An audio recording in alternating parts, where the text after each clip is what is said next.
Hi everyone. Welcome to our first TET Dialogue of 2026. I'm Grace Simmons. I'm Programme Director at TET and will be chairing today's session. So thank you so much for joining us for School Playgrounds, Schools as Living Labs for Climate, Health and Participation. For those of you who are not familiar with TET, we are a small charity created to advance education in architecture and urban design for children and young people. I must say quickly a particular thank you to those of you who purchased a ticket for today.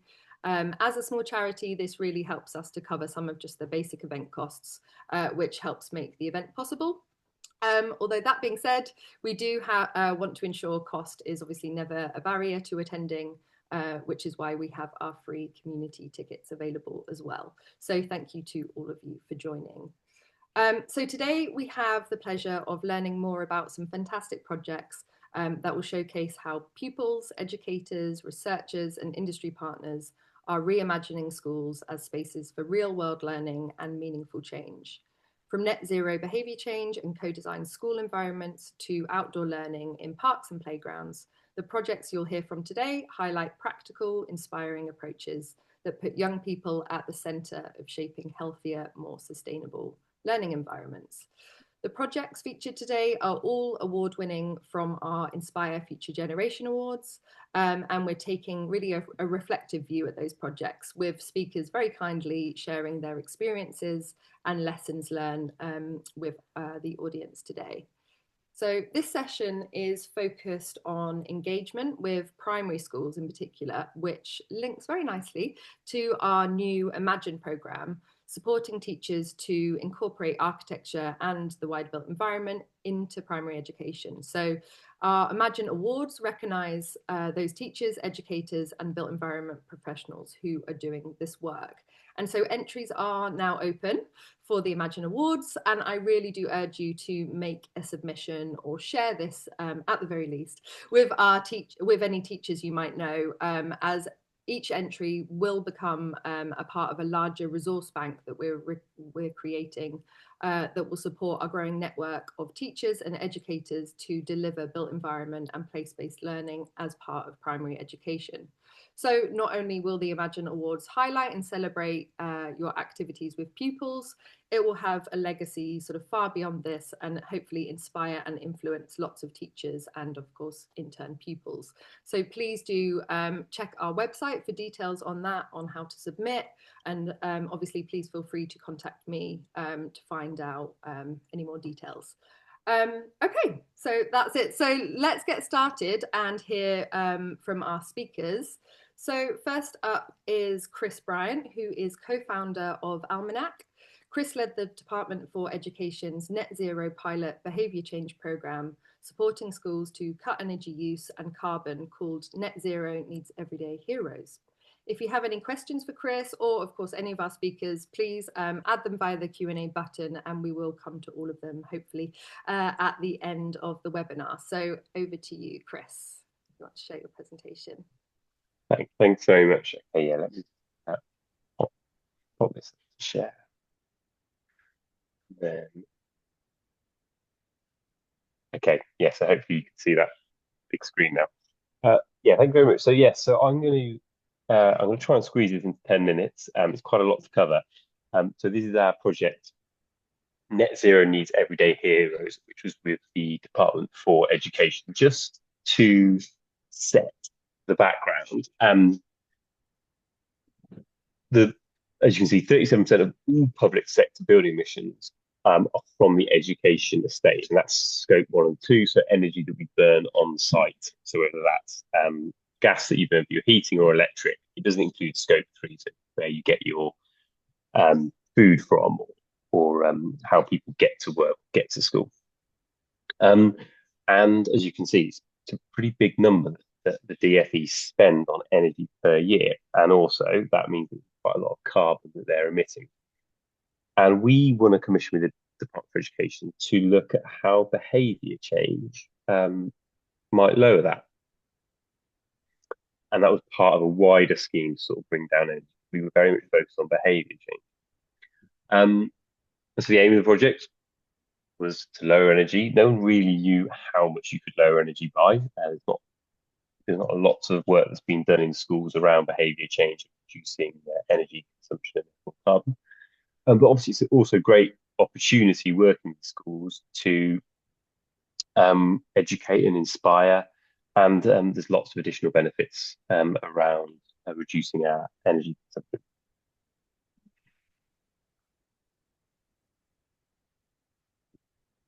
So we sort of created this from the ground up, and we decided to call it this Net Zero Needs Everyday Heroes, and we set out these sort of key drivers to or key purpose to achieve that. And at the base of it really is just about championing people and inspiring people and giving people agency to make a difference in their own environment, and just keep on championing them for that, and helping them solve the problems that they come across. And that really was our aim. Um, and fundamentally, behaviour change in schools comes down to some relatively simple things that help reduce energy. Um, there are more than those on the screen, but they're some of the key ones. And that's what we were really encouraging people to do. And part of our job was to show them how that could happen. Our overarching strategy for that was this simple diagram: connect, inspire, empower, support, and celebrate and sustain. It's really helpful for us to break this down because um, it was quite a big project. There's 25 schools we were taking on in about six to 8 month period. And we breaking it down into these stages really helped us deliver that. The connecting point, understanding who you're working with, understanding their motivations, really critical. And then the other one sort of makes sense from there on in.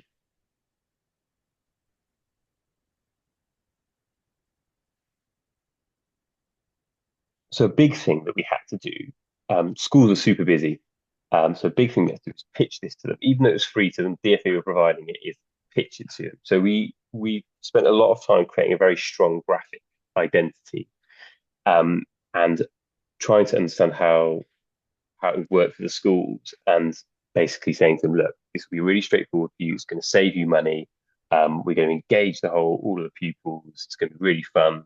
Um, we know you're super busy, but look, this this is only positives for you. And that generally worked really well. But we were really wary that the time, teachers' time, senior leadership times is limited.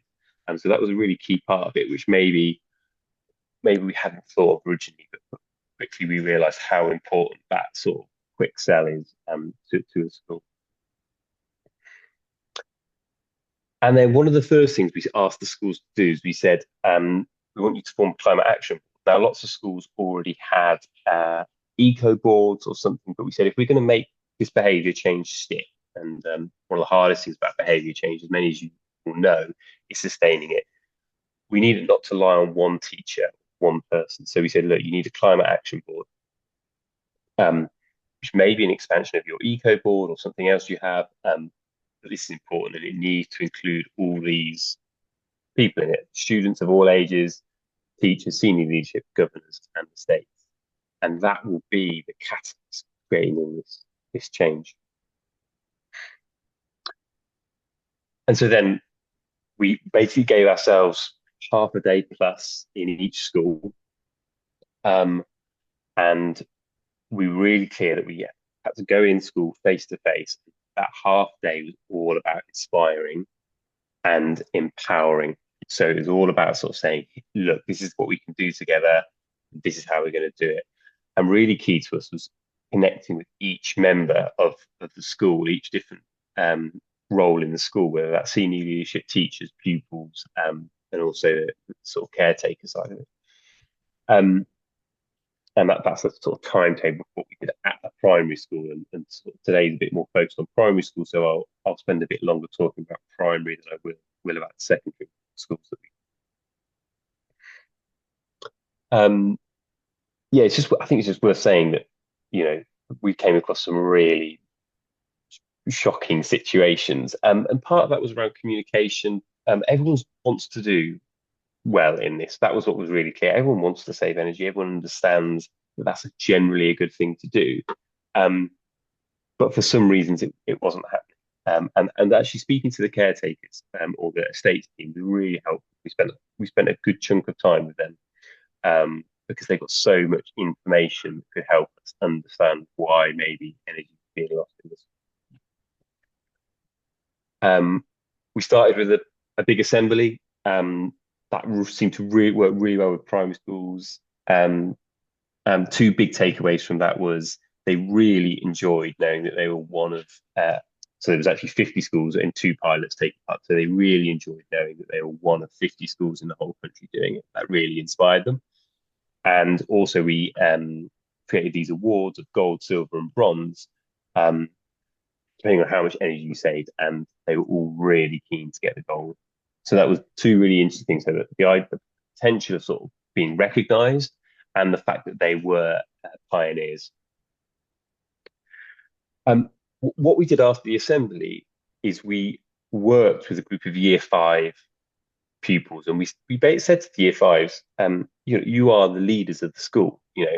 Um, in 6 months' time, you'll be year six when you are in the final year. So for the next 18 months, you are the leaders of the school in terms of pupils, and we want you to really take this on. And they really responded well to that. And we did a 2 hour session with year five pupils where we got them to explore their own environment. Um, we did this icebreaker where they had to spot where all the energy was being lost. And then we took them outside or in the school with lots of different equipment. So thermal imaging cameras, thermometers, CO2 monitors, power meters, um, something else which I've forgotten. And we took them out into the school to measure their own environment and to sort of see where they're using too much power, where is heat being lost. And they really like that. And actually, the teachers, we were surprised how little um, practical lessons the pupils get. And so for the teachers, this was a really great opportunity for the pupils as well. And so we got to say, look, explore your own environment, and then from that, you can work it out. And with the secondary school, and I won't dwell on this too much because I know we're focused on primary. With the secondary school, we did the same, but we actually didn't do the assembly. We did a much longer session with the pupils, and we pupils from across, and we just gave them the equipment and let them work it out themselves, and got them to present back. So with the primary school, we had quite a clear framework and structure. With the secondary schools, we sort of said, look, here's the equipment, go and find out about your school. So that worked quite well. And also with the secondary schools, we could talk about, this isn't just about science, this is about politics, it's about communication, it's about being creative. So it really played into lots of different skill sets and therefore future jobs. And we touched on that with the primary schools, but obviously at secondary, go into a bit more detail. And that's Ed Miliband and Richard Phillipson came to one of our workshops to see what we were doing. And so then at the primary school and at the secondary school, we helped them come up with an action plan. And we said, look, you need to write down the action plan. And I think the really interesting thing was at the end of the day, or the end of our session, is they then presented that back to the leadership, so often to the head teachers. So they would present that back and basically get the head teachers to sign up to it there and then, or at least have that discussion about maybe why they couldn't do it. And that was really powerful because the pupils felt like they were being heard. And I think teachers were inspired that the pupils were coming up with some really interesting stuff, and they were like some really amazing ideas about what they could do and how they could do it. And so that created the catalyst.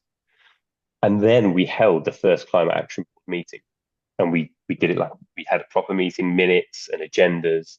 And so all in that one day, we went from like sort of maybe people not knowing much, not knowing how to tackle this, to a really clear action plan and method of doing this.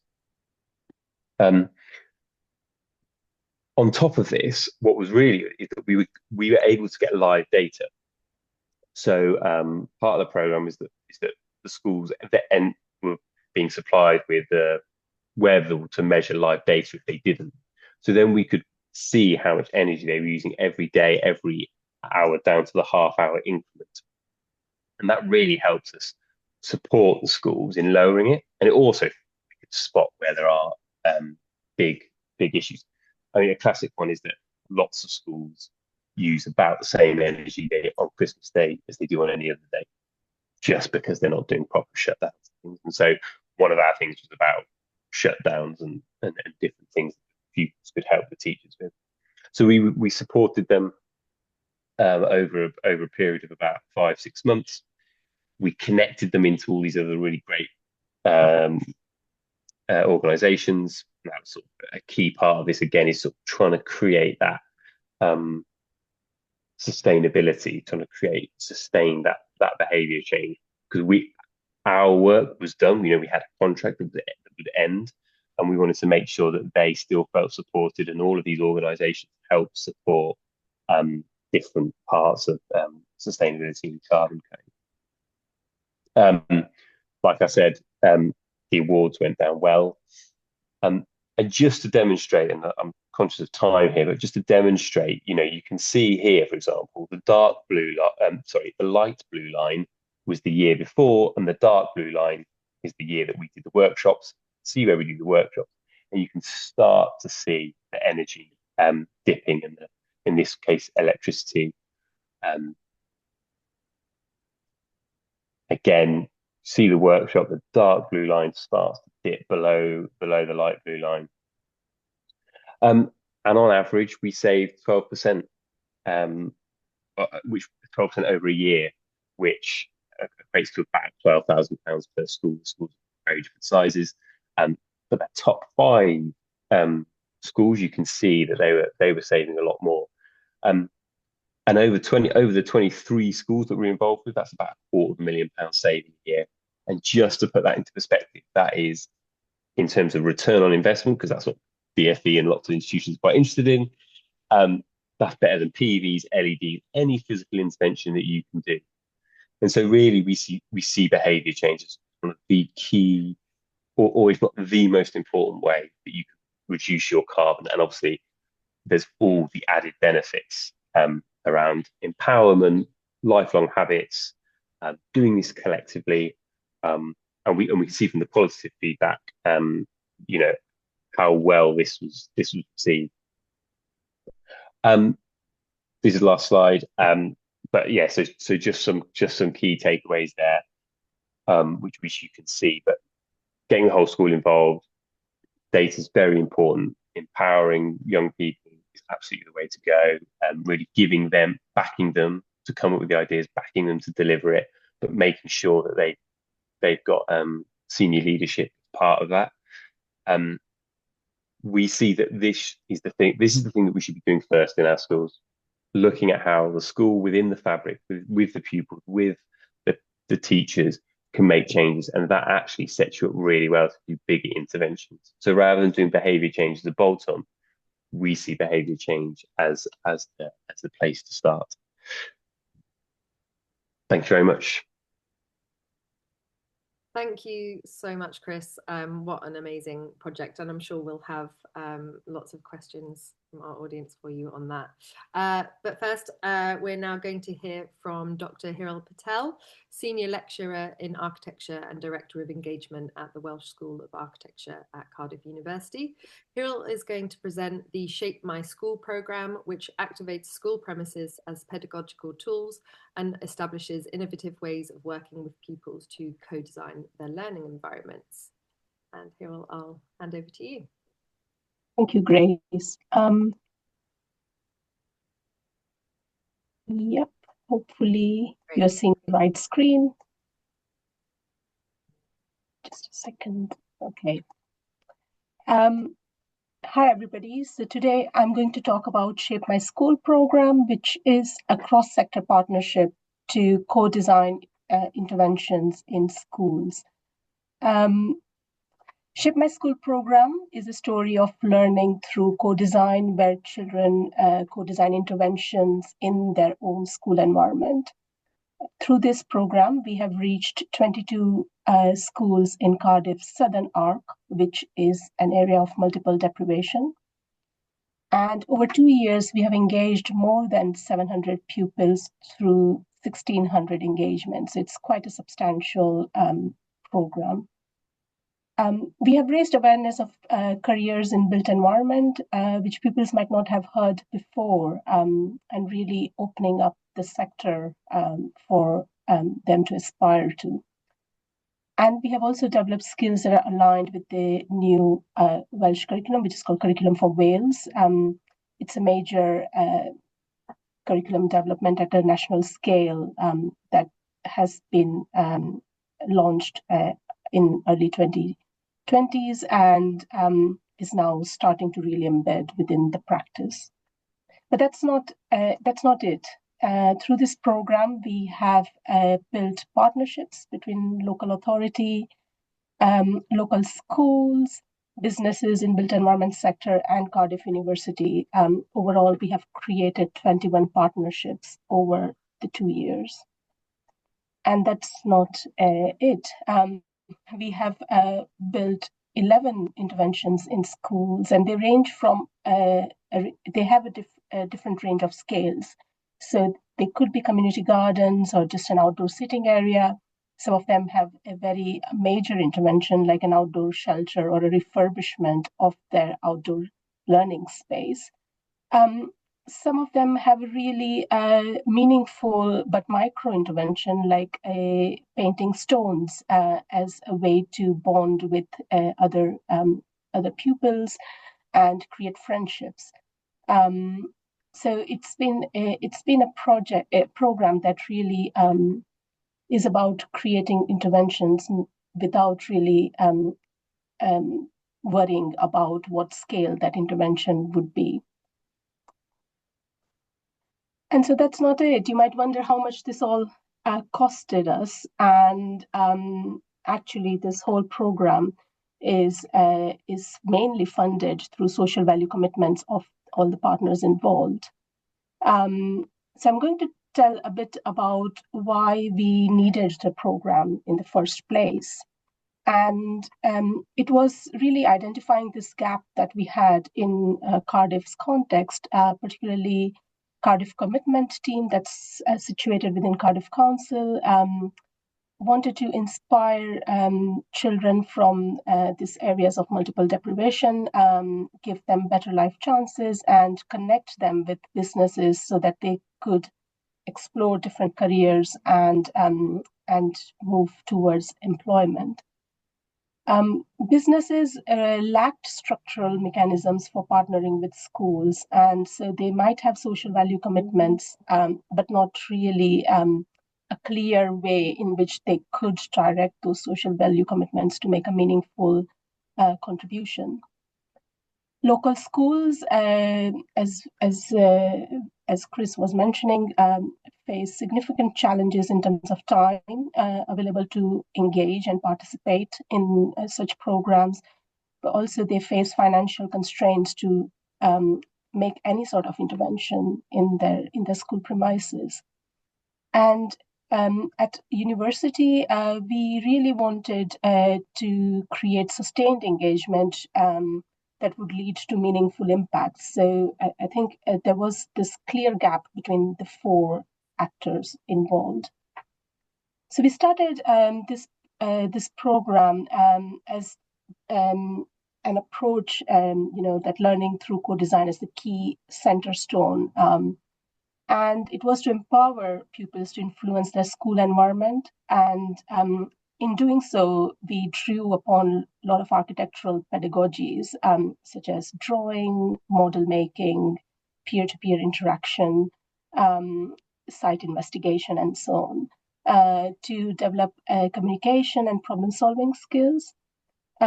We also wanted to build this long-term relationships between schools and businesses, which are based upon trust and mutual respect, and deliver tangible enhancement to schools. And I think this last point is always quite difficult, as to take these ideas that pupils develop and make them a reality. So I think this is the heart of this program, in the sense that it creates these tangible enhancements. And we did this through joining forces, so Cardiff Commitment really brokering the partnerships between the businesses and the schools.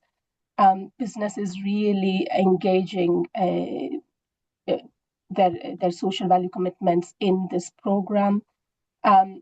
Local schools trying to embed this program within their other curricular activities. So it's not something that sits outside the curriculum, but really trying to make links with other activities, learning activities that they might be doing with pupils.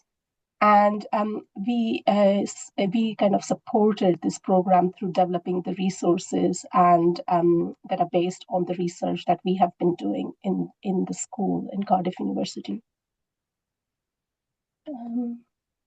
So the program has 3 key stages. We first start with the preparation stage, which is about building partnerships. And in this stage, the Cardiff Commitment team almost match makes the schools and the business partners, and then we bring them at the Welsh School of Architecture and provide a hands-on training workshop around how to use the resources and troubleshoot any questions that they might have. In the second stage is mainly the delivery stage, and that's where we have 3 workshops. We also do half-day workshops, and we provide a tentative schedule to our business partners, and that schedule has been refined over time through iteration. So when they go for the first visit, it's the pupils learn about basic architectural concepts through looking at architectural design of a home and the neighborhood. The second workshop is then looking at a space in their school and trying to come up with a design idea for an identified space. And the third workshop is when the business partners come back to the pupils and almost do a client presentation to the pupils and elicit any further feedback that they might have. And throughout this delivery stage, each workshop is preceded by a webinar, which we provide from the university to really have a walk through the resources and answer any questions that the business partners and the teachers might have. The final stage is then the execution and completion stage, and that's where the business partners really draw in their supply chain and make these interventions happen. Over the 2 years, each of these stages have informed the next years through an iterative process of feedback, and that has been the most rewarding experience, to be continually coming back, reflecting and seeing what can we do better next time. I will now show you a video of one of the schools that The Welsh School of Architecture have been delivering the Shape My Street and Shape My School projects across primary schools in Cardiff. The aim is to connect pupils with construction partners, raising their awareness of the industries involved in designing their very own homes, schools and communities, developing student creativity and design skills. Construction partners develop a relationship with the students and work with them over 3 classroom sessions to bring to life their creative designs, transforming a new area within their school for all to benefit. The designs are then brought to life by the partners, getting the pupils involved in the entire process from start to finish, wherever possible. Taking part in this project enabled partners to achieve their contractual social value targets in a rewarding and engaging manner, developed and delivered across the academic year. Mace are developing an outdoor forest school learning area for pupils at Meadowbank Special School. LCB Construction partnered with Nant Caira Primary School to develop a community garden for the students and wider Ely and Caira community to benefit. We asked everyone involved what they enjoyed most about the Shape My Street project. I like when we get to build this garden and we put all the bird houses and stuff together. Me too. Yeah, it's been really enjoyable, not just for me, but for the children as well. They've really enjoyed the whole process, not just the activities inside the class, but also the process of designing the designs, and now them seeing the designs come to life. They just enjoyed the whole thing. I just hope it informs, some design things, some things to think about. Especially with the environmental things that we put around, the bird boxes, the bird houses, the insect homes, the hedgehog home. Hopefully they'll get to think about those things a little bit more and take a bit of pride as well in terms of when they come up to this area, it's an amazing area that they can come up and see and own that a little bit. No more than that there just behind me, so that'll be brilliant. That's the experience from one of our schools. I will now take this moment to reflect on some of the lessons we have learned. And the first one is around really reinforcing our aim of this project about co-design as a valued learning experience. And we learned that pupils really take a huge sense of pride when they see their ideas come to life. And the program provides them with authentic learning experience as they work with the professionals and adults on these projects. And for teachers, these live projects really complemented their teaching goals and helped them develop skills that are aligned with the new Welsh curriculum, the curriculum for Wales. The curriculum for Wales has 4 purposes, and some of the things that I mentioned in that are around developing creative, confident, and ambitious learner. And this program really addresses that purpose. The second aspect that we learned is that social value could be a genuine investment that goes beyond the box-ticking exercise. And we almost saw this ripple effect of positivity where supply chain contributed, even if they were not directly contracted to provide social value commitments. So everybody wanted to participate in something good that was happening. By making this physical interventions, it's an incredible opportunity to make social value tangible and felt and physical there, and the legacy that creates for the school over coming years. For us within the university, this program really highlighted that engagement has real value for both research and teaching. So research is often understood as a linear process that starts with theory and data and then leads to impact. And this program actually started with an unsuccessful research grant application. And maybe that was a good thing, because rather than starting by filling a research gap, we actually listened to what our partners really needed and learned and iterated the program with them. In terms of teaching, this program offered opportunities for our undergraduate students, our postgraduate students to go to the schools and work with project partners and deliver some of the workshops. And for PGR students, including Remo Kasha, who is with us in the audience today, they were able to bring their research into this program. So future directions, I think the key aim and challenge as well for us is to keep sustaining this program.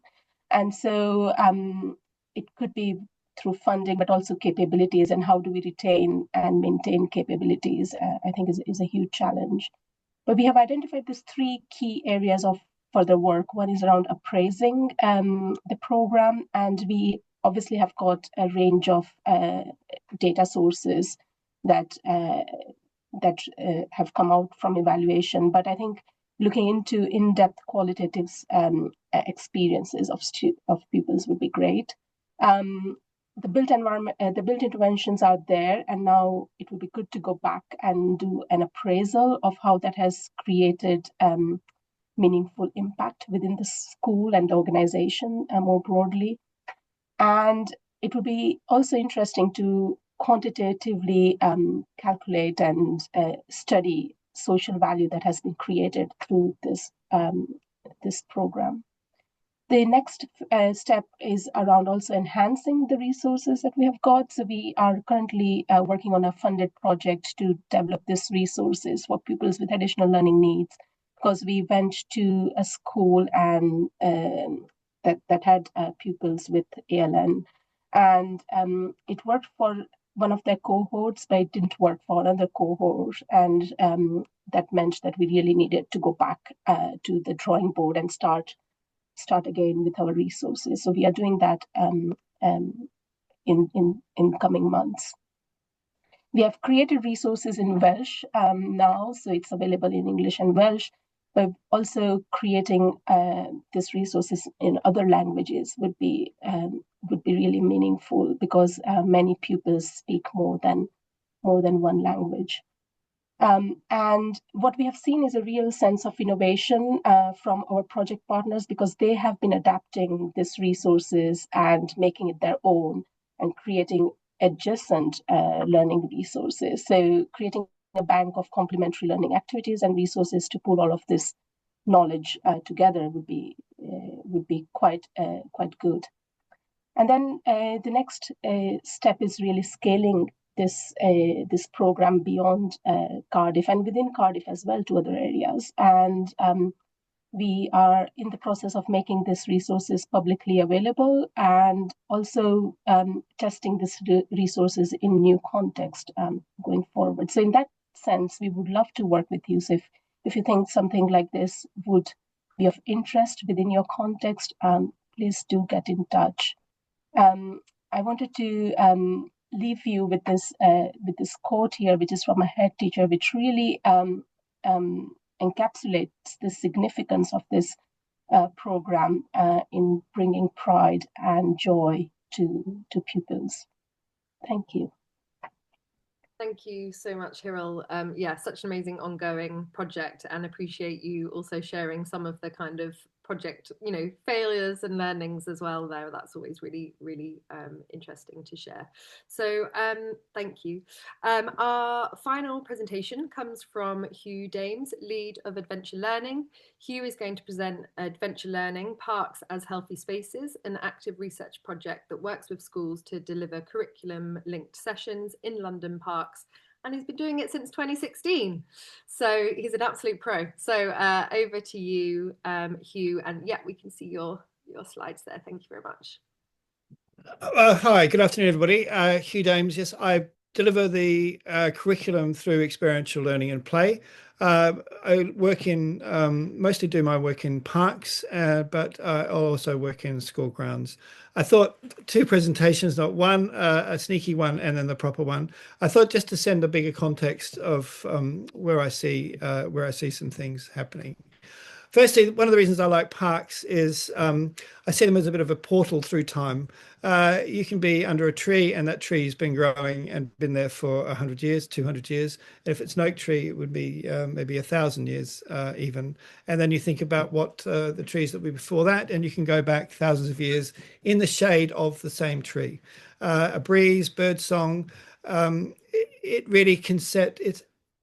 We can imagine ourselves in another time, another place, under the same tree. Our theatre's a real sort of portal through time. And the little boy on the right is looking at mini beasts, and a lot of those mini beasts may have been around, not that many beasts, but worms have been around for 300 million years. So you're going back pre-dinosaur time when you're actually in natural spaces, and parks are one. Learning has been happening, obviously, since creatures have been in time, and we have evolved to, for the time 300,000 years that we humans have been, but before that, predecessors, learning has been about being outside. It's about learning in movement. It's about learning in play. It's about learning through your parents. It's about learning how to ride a horse, how to fix a fence. It's about things, work with tools. It's just been part and parcel of the everyday life. This is a scene from the 1800s, and it's a hub of activity in a village outside London. And we see in the background people doing the daily chores, daily tasks at work. And in the foreground, those kids are playing marbles. Now, if that was taken an hour later, or taken, if that was painted a scene an hour later or whatever, then those kids might have been helping out with the straw, with the horses, with whatever. So I think what I'm trying to get to is that play and learning and everything was really joined up, often in shared spaces, and often play would be just something happening in moments that were available. Before I get onto this slide, actually, one of the key things I wanted to mention was about commons. And commons were shared spaces that people used for growing food, finding materials for the house, firewood. In London, the commons, they had the cows there, and they would for the milk for the city. So these were also, given that the way the children would learning through being with their parents, or were learning on work, apprenticeship learning. These were spaces, also learning spaces. And it was only really 140 years ago that we divided these things up a little bit. And parks became exclusive for recreation.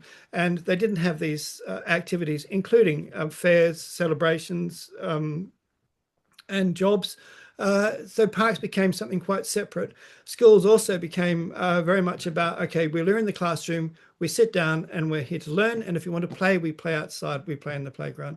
And even playgrounds came around about this time. So things really became, in a very Victorian way, or modern way, things became divided up. And I'm suggesting that maybe it's only been a short period in our human history that we've done that. Maybe we need to rethink that. Here is a commons in the green, and I said these are places of shared enterprise, community hubs, very much at the heart of the community. And if those of us who are around with the previous BSF program, the big mantra, certainly at the start of it, was schools as centre of community, school as hub of community. Now, I'm not suggesting that we were milking cows in our schools, but what I am suggesting is that they recognised, the Department of Education and others recognised the importance or the benefit of not separating learning as being isolated silos, that actually we could integrate it with other parts of society, and that was a good thing. So were they actually trying with the BSF program to create a kind of commons? I guess what I'm suggesting is maybe we know we're missing something, and where do schools fit into that? Now to the presentation. Sessions that I do that are geared to parks. This is a session on Stone Age, Iron Age. We do this in a little woodland, and it only needs to be a few trees really. But what I get is the kids to think about, imagine themselves 20, 30, 40,000 years ago. And they have to look for something. Starts off with them looking for something that might be useful, a stick that could be used for carving, a stone, a rock that might have been used to bash some poor beast over the head for food, whatever, something they could use for maybe catching water. So it's just about finding something that might be useful. And we go forward in 5,000-year lots to then think about making something and putting two things together, manufacturing something. Another 5,000 years, we're thinking about, I might get them thinking about setting out fires and using flints, and another 5,000 years pottery, so on, so on. And it ends, the last session, the last activity is me doing melting tin. So what I like about this is how intrinsic play is to the whole thing. As kids, we've probably all kind of mucked about with some kind of, I don't know, bow and arrow or something as a plaything. This is pure play, but it's also pure learning. When they do these things and they're making their bows and arrows, and when they're finding stuff to do, these are things we did in 10, 20, 30,000. There's no difference between the decisions they're making in that play than the decisions people were actually making when in the time that they were actually transported to. Here's an image I like, which is these children are about to set out a Roman road across Londinium. And what I love about this is I imagine the rainbow being a bridge between where the Romans would have building roads 2,000 years ago. They would have come across a rainbow like this, and their sense of awe and all their feelings that you would see when you see something like this, that you will remember. These are the same things that these kids are feeling here. So these are also really good skills, how to set out a straight line, line of sight, measurement, very much tied to the curriculum, history, but also DT and maths as well. I think I don't really need to say much about this other than immersive learning, and just imagine yourself walking down this space. What would that feel like? What sounds would you be imagining? And then imagine yourself as these kids who have never been in a space like this, and what their feelings are. And pretty excited, almost maybe even slightly overwhelmed. But they're connecting with nature, and they're going to remember this as being a fond memory of nature that they're going to want to look after. And I think that's really important. These are year sixes. They're doing a marble run.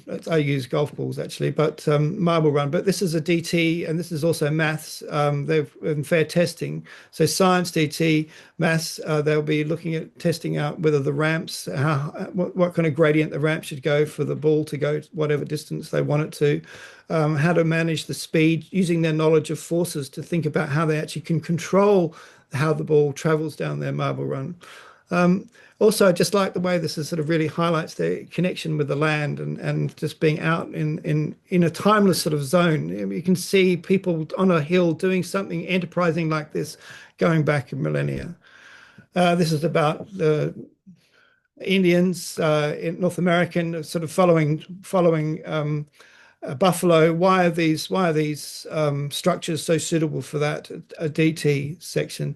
But also this is about play. I mean, when I was a kid, we played cowboys and Indians, but this is now they're doing this and it's play, but it's also learning, understanding some of the issues about, doesn't take away from the playfulness of it, I don't think.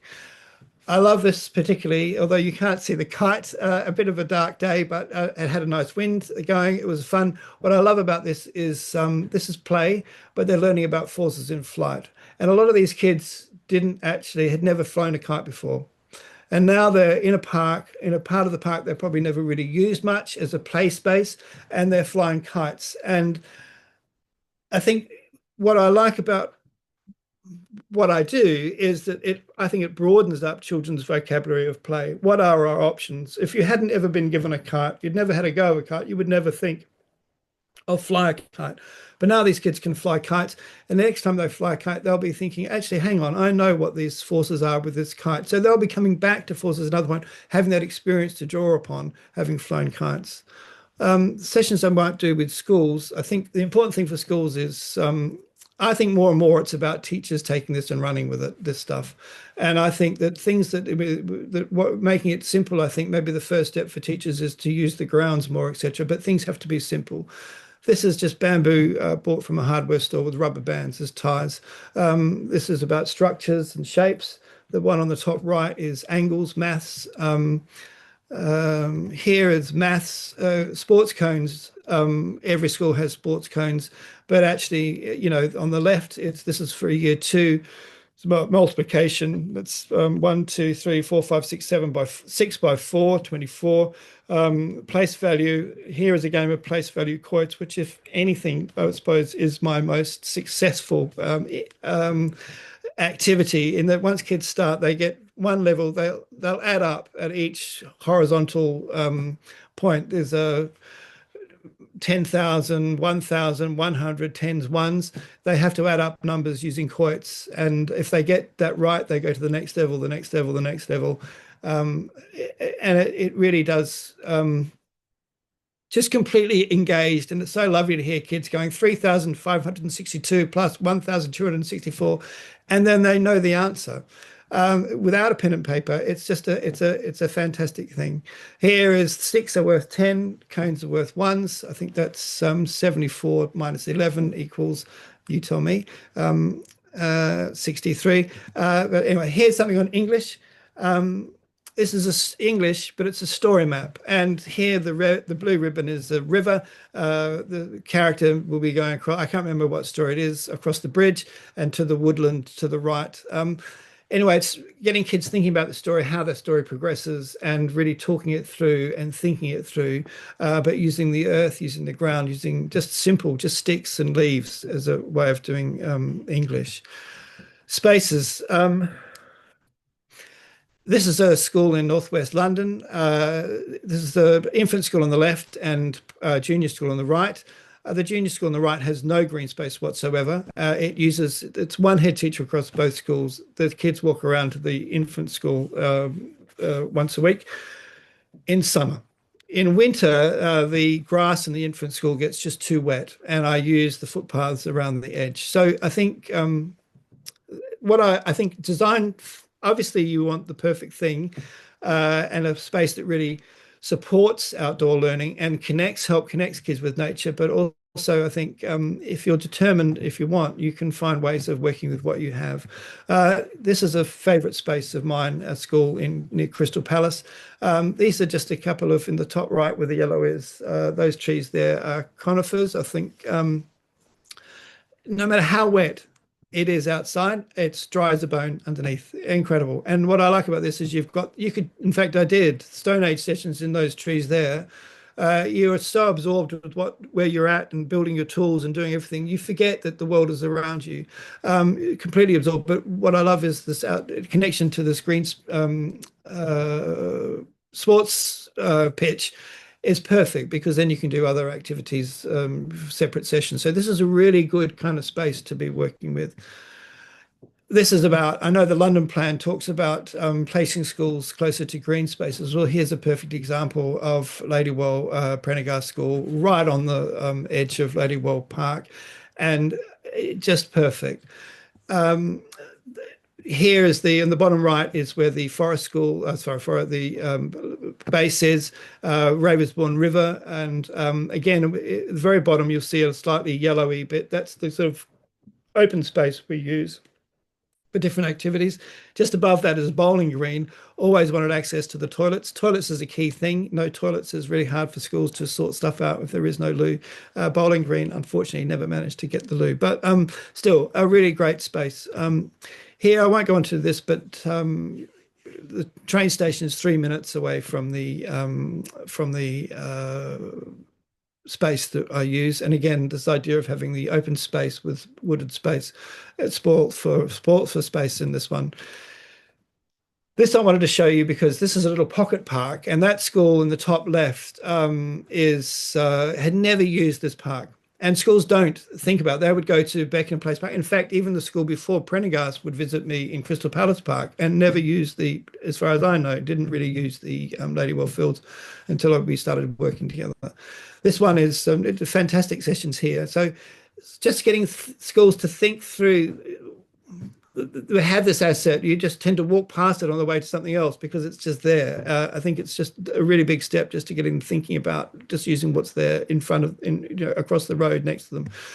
This is an example of a space that is totally indestructible in terms of the problem with doing things in broadleaf woodland and stuff is that the wood, it just gets very muddy after a few, it's this is a space that actually busloads of kids would come in here. This was an outdoor learning centre called Wide Horizons, and this was used every day, day in, day out. And it just looks like this. There was never an issue with mud or whatever. These are obviously conifers and cedars and stuff. So just brilliant.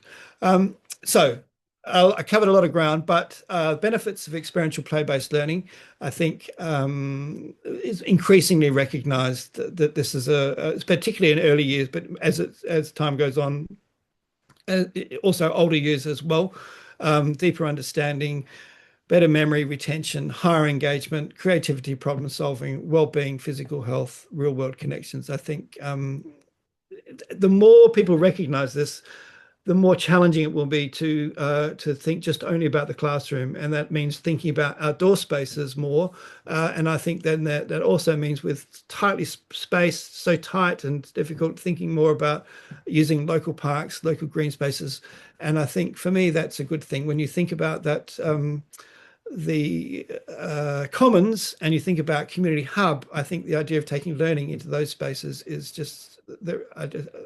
I don't see a negative. Integrated school design, I've mentioned about the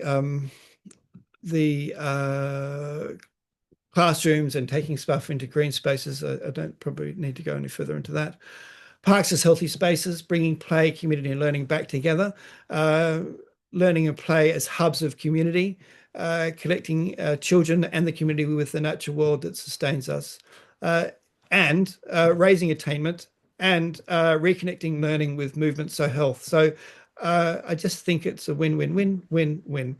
And just to finish off on this last slide, just to make the point about learning and play, playgrounds can be spaces for learning. This is some simple machines are the basic machines that everything is, all machines are made of. And we've got so many simple machines here. What a great learning space. So I think we just need to encourage schools and support schools and help schools to make more use of their local parks. Thank you. Thank you so much, Hugh. It was definitely the activities out of the classroom that I remember most from my school days. So yeah, amazing work. In the interest of time, I just wonder if everyone's happy to stay an extra 5 or so minutes, just so that we have a little bit of time for some questions from the audience. And also, in the interest of time, I'm going to sort of tie in a few that I had as well. And I really wanted to just pick up on Hugh, yeah, are you able to close your stop share? I think so. Hang on. End stop share. Thanks. That's great. Thanks. So yeah, I just wanted to pick up on something that well, particularly Chris and Hyrule, you mentioned about how to sort of convince schools to take part in those projects. And Hugh, it'd be interesting to hear from you as well about that. And I'm just gonna link that to a question that we've had as well from the audience. So I'd like to hear from the speakers about how working with trusts and academies helped or hindered their work in schools, and how can we mobilise and leverage that corporate layer rather than ignore it or just swim upstream trying to get their attention. And the CEOs of academies, like, have they got involved in the work that you've done, or is it mainly kind of straight to sort of head teachers? So it'd be interesting to hear from you all on that. Chris, did you want to start? Yeah, sure. Yeah. So actually, our 23 schools was split across 5 academies. So we were working directly with the trusts, and actually they were really helpful because if the schools weren't necessarily responding because they were so busy, they'd already brought into the program. So actually they were really helpful in sort of getting us into the schools if it needed to be, and also we could understand what they were already doing at that higher level regarding sort of sustainability and decarbonisation.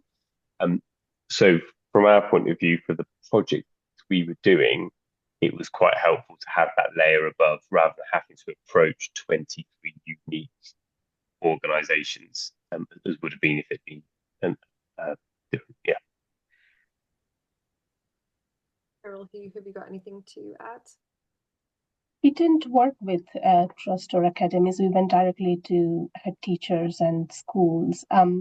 During the second cycle in Cardiff, we had a new role created that was community-focused school managers, and their role was to, within an area, really work with a couple of schools to ensure that there's good community integration. So they became one of the key actors involved in the process. But yeah, we went directly to the primary schools through Cardiff Council's Cardiff Commitment thing. And was it difficult to how did you sort of convince them to get involved, that the project would be worthwhile? It's hard. It's not easy. It's mainly through showing examples and a word of mouth and gathering evidence that we were able to then convince the next cohort of schools that this is a meaningful project to be involved. But yeah, it's hard.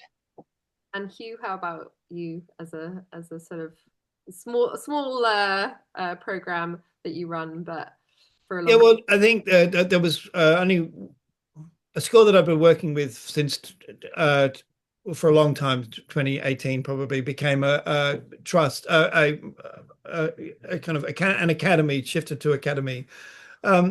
And so because I had the relationship already established, it didn't really, it hasn't really had an impact. But otherwise, no, no, it's not really impacted me. And have you reached out to any new schools in the time being, or? No, I've kind of gone from a model of being park-based to being working with just a number of schools with a day a week in each, so more integral to the school. And so I haven't had the need at the moment, but it's difficult times. You never know, and maybe it'll be a challenge, I'm sure, coming forward. But yeah, it's not hit me at the moment, not yet. Thanks. I just wanted to also pick up on a sort of policy and curriculum influence, and also that links to a question from the audience. So I was interested, maybe particularly from Hiral, on how do national or local policies and in fact the school curriculum sort of shape the work you're able to do with schools. Like, are they an enabler? Is it a constraint? Is it a bit of both?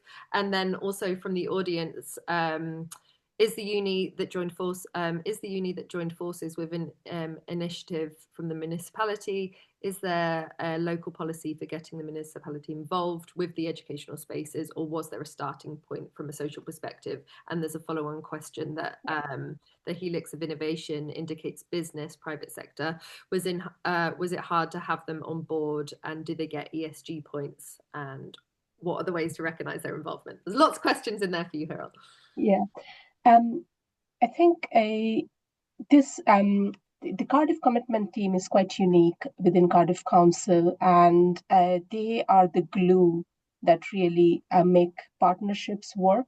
So this initiative started off from Cardiff Commitment thinking that this is a good program to get their construction-related business partners more engaged in schools, but they wanted to create a structured mechanism to do that. So that's where the university got involved, and based on our research of co-designing school spaces with pupils and learning spaces with pupils, we kind of created this almost like a workshop structure with learning resources to support that partnership. So, but Cardiff and Wales have got a unique policy context because Cardiff is the first, I think, UK's first child-friendly city. So there's a real emphasis on having younger children and younger people's voices heard and mattered in decision making wherever possible. There's also Curriculum for Wales, which is a new initiative which really moves away from a siloed approach to knowledge and learning to a more integrated and interdisciplinary approach, and gives more agency to teachers and less prescription. So it's also a Curriculum for Wales playing a role in that. And we also have Future Wellbeing of Future Generations Act, whereby all public bodies are required to demonstrate how their work really aligns with a range of criteria under that. So yes, it's a range of different policies coming together and really melting to create the right context for this program to happen. And the private sector, it wasn't that hard to. I think we have a good representation from private sector because there's Social Value Act in Wales as well, by which they have to demonstrate how they are delivering social value on major contracts, and so they do get recognized for being part of this program. But what we have also seen is that in delivering the built interventions, they would pull in their supply chain who don't have a direct contract with the local authority, and they just want to participate, and based on their relationships, and the businesses are now working with the school beyond this program as well, because they have formed a relationship, and if they've got something to offer, they would reach out. So it's all about also building this social relationships between organizations so that they could continue working beyond the program itself. But it obviously really helps give it gravitas when the government and Wales have those policies in place, and obviously Wales very much ahead of the curve there with those, and it seems like it's really working. So yes, something for the rest of the UK to take a good look at, and be able to see that as a really good case study to roll out across the country.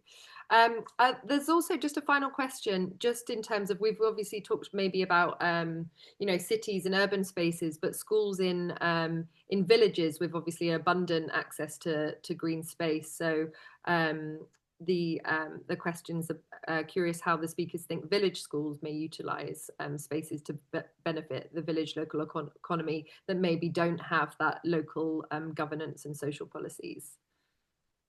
Who wants to take that?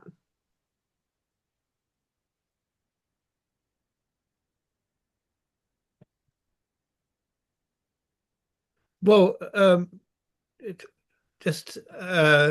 think that the fact that it's been a lack of access to what, I mean, 100 years ago, there was green space everywhere. And as I said, you had the commons and you had farms and you had that.